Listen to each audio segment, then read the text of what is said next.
RSS की पर्ची आ गई और पर्ची के आधार पर यहाँ फैसले होते हैं। खुद के विवेक से फैसले नहीं होते।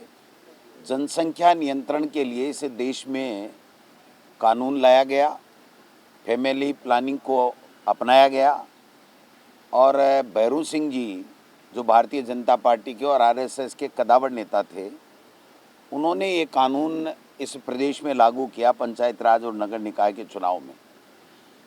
आज इनको ऐसी क्या ज़रूरत पड़ गई, कैसी परिस्थितियां बदली, ये नहीं बता पा रहे हैं। केवल मोहन भागवत जी का बयान आ गया कि ज़्यादा से ज़्यादा बच्चे पैदा करो। बेणेश्वर धाम के वो बाबा जी हैं, उनका बयान आ गया कि ज़्यादा से ज़्यादा बच्चे पैदा करो, और आरएसएस से पर्ची आ गई। मैं समझता हूँ कि इस प्रकार से अगर आरएसएस के कहने से उनको खुश करने के लिए अगर प्रदेश में इस तरह के फैसले थोपे जाएंगे तो इससे बड़ा दुर्भाग्य तो कोई हो नहीं सकता। आप बताइए, आज प्रदेश की और देश की क्या स्थितियां हैं। कितनी 144 करोड़ की आबादी, 8 करोड़ से भी ज़्यादा राजस्थान की आबादी है। पीने का पानी सबको नहीं मिल रहा है, एजुकेशन सबको नहीं मिल रहा है। हेल्थ के अंदर जो परेशानियां आ रही हैं आप सब लोग देख सकते हो। आज इतनी आबादी बढ़ गई है कि जयपुर में एक छोर से दूसरे छोर में जाने में 4-4, 5-5 घंटे लग जाते हैं। हम विधानसभा में आते हैं, हमारे सिविल लाइन से माननीय सदस्य आते हैं, मंत्री आते हैं, हम लोग हॉस्पिटल मार्ग से आते हैं, तो भी 40-40 मिनट तक का जाम लग जाता है।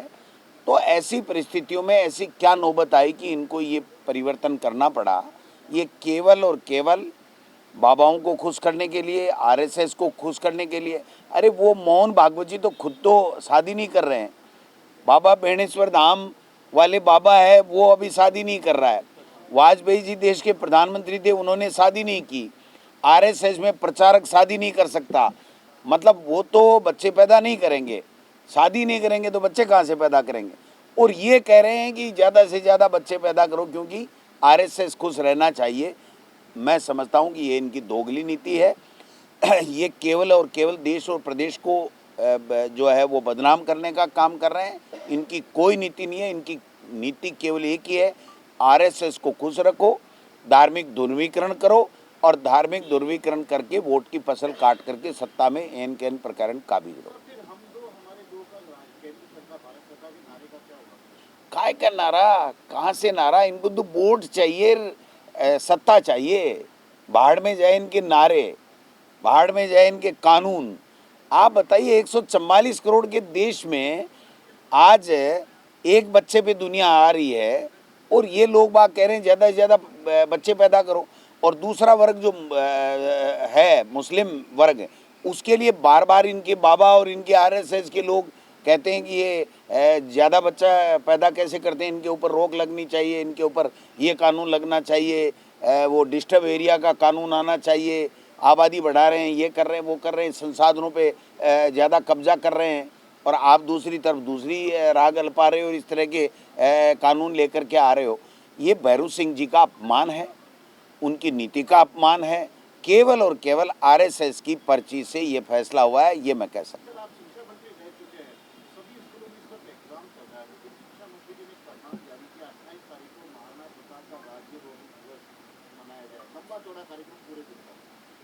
क्या कितनी बार बोलूं तो ऐसे आदमी के लिए क्या बोलूं, बताओ ना आप। मुझको तो शर्म आती है उसका नाम लेते हुए कि प्रदेश के जब स्कूलों में टीचर्स को या बच्चों के पास में जब हम बात करते हैं कि हमारे शिक्षा मंत्री तो चेहरे पे हाथ रख के हंसने लग जाते हैं कि हमारा दुर्भाग्य है कि ऐसा हमारा शिक्षा मंत्री है।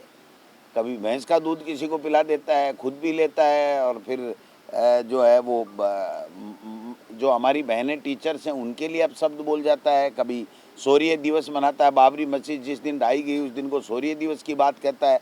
कभी कुत्ते गिरने की बात कहता है, कभी गवाला बढ़ने पे 10,000 रुपये जो है वेतन प्रतिमाह देने की बात कहता है, कभी कुछ कहता है।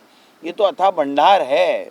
मतलब इससे बड़ा जो है वो, अब मैं क्या इसके लिए क्या शब्द यूज करूं, मेरे पास शब्द कोश ही मेरा खत्म हो गया इनके लिए। पंचायत इसके लिए सरकार ने ये कहा कि शैक्षणिक वैधता की शर्त तो हटा दी, लेकिन साक्षर होना जरूरी है, ये कैसे देखा जाएगा? नहीं, साक्षर होने का क्या प्रमाण है? आप बताइए। साक्षर तो पूरा देश है, साक्षरता अभियान ही खत्म हो गया।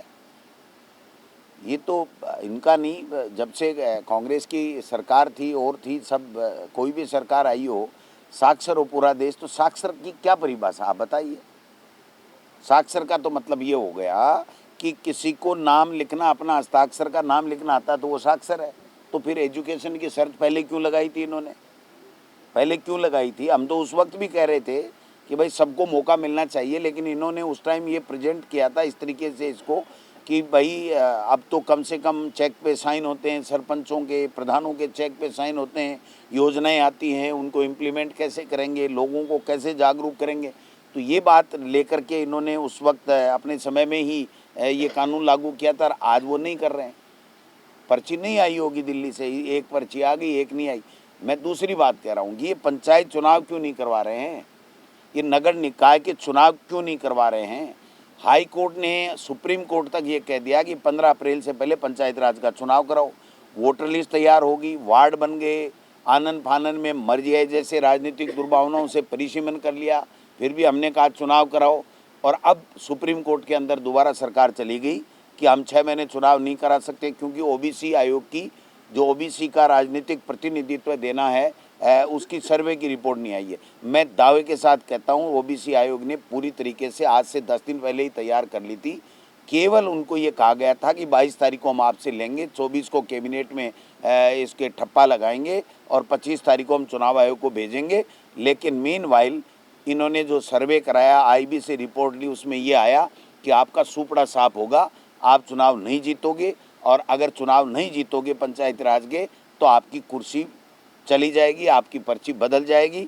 तो आनन फानन में सुप्रीम कोर्ट में इन्होंने एक पीआईएल लगाई है कि साहब हमारे तो ओबीसी आयोग की रिपोर्ट नहीं आई है, इसलिए हमको समय दिया जाए। सुप्रीम कोर्ट क्या करता है। लेकिन मैं ये बात कहना चाहता हूँ कि 2022 का फैसला है, 2.25 साल हो गए, इन्होंने 1.5 साल तक तो ओबीसी के सर्वे का आयोग ही नहीं बनाया, और आयोग को शुरू के 6 महीने में कोई संसाधन नहीं दिए, यानी कागज, रिम, पेन, बाबू, गाड़ी, घोड़ा, कंप्यूटर कुछ भी नहीं दिया, कुर्सी भी नहीं दी।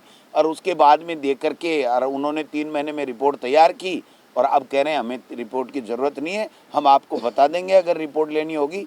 आप अपने हिसाब से कहीं भी ये बयान मत देना कि हमने रिपोर्ट तैयार कर ली है, हम अभी चुनाव नहीं कराएंगे, क्योंकि हम लोग चुनाव नहीं जीत रहे हैं। ग्रामीण विकास जाए बाढ़ में इनके भले से, इनको तो अपनी कुर्सी बचाने से मतलब है, इसके अलावा प्रदेश के विकास से कोई लेना देना।